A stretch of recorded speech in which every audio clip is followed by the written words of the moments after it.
ஐயர் மந்திரம் எனக்கு தெரியும். எனக்கு ஐயர் மந்திரம் சமஸ்கிருதம். வடமொழிடா, வடமொழி. வடமொழினா சமஸ்கிருதம்டா. வடமொழி. ஆமா, சமஸ்கிருதம். அது எப்படி உனக்கு தெரியும்? எதுவும் புரியாது உனக்கு. புரியாதுடா. எத்தனை கல்யாண மண்டபத்துக்கு போய்க்கிறேன். ஆமா, எத்தனை ஐயர் மந்திரம் சொல்றாங்க. எதனா புரியுது? புரியல. சும்மா உட்காந்துட்டு போய் வந்துட்டு சாப்பிட்டு வரல. என்னடா சொல்ற? அதே மாதிரி கம்முனா நின்று நடக்கணும்.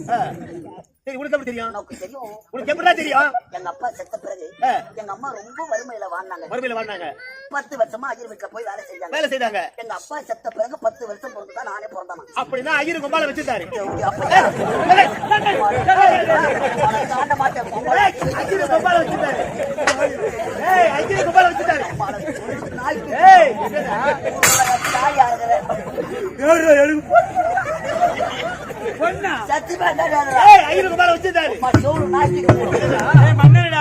ஐயர் எங்க அம்மாவை வச்சல. எங்க அம்மா தான் ஐயரை வச்சிருந்தாங்க.